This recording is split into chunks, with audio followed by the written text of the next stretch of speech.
Hey guys, let's take a look at the aerial view of Kolomoki Mounds in Georgia. This site has a total of 8 mounds and it is the largest mound complex in the state. It covers about 300 acres of land.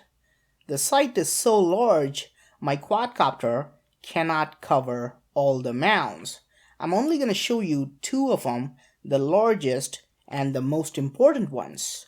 Archaeologists estimate these mounds were constructed from 350 AD to 600 AD. This is the biggest mound in the complex and is called the Temple Mound. It is 56 feet tall. At the base, it is 325 feet wide and 200 feet long. In the center, you can see the stairway. The top of the mound was carefully built into a flat area. It would be perfect for helicopters to land today.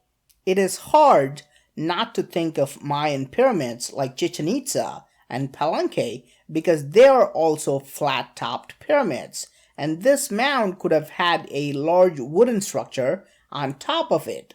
Believe it or not, the Mayas believe that their ancestors came from the north, so you can't help but think, is there a connection between mound builders and the Mayas? Some archaeologists theorize that Kolomoki was the center of population and activity of a large province that runs through many states today. This place could have even been the capital of the mound builder kingdom. The large rectangular area in front of the Temple Mound is called the plaza.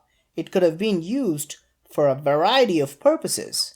Evidence of a large pole set in a deep pit was found, which shows the mound builders played some kind of a ball game and used it as a goalpost.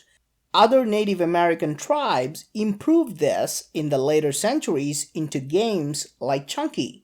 The second largest mound at the Kolomoki complex is this conical mound, commonly referred to as Mound D.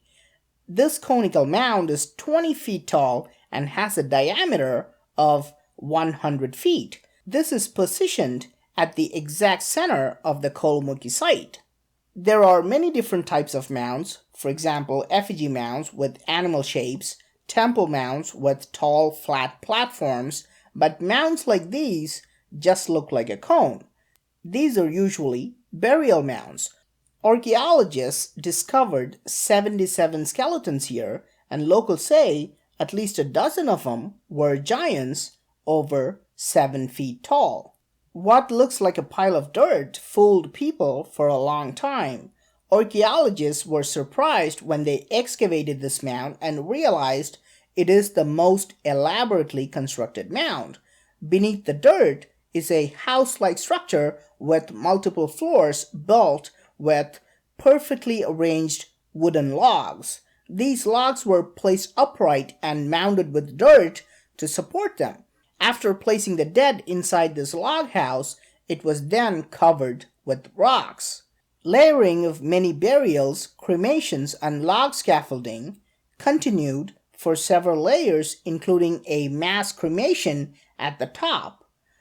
One surprising fact is that all the skulls of the mound builders faced directly to the east. The mounds and the mound builders were somehow sending a message to the gods.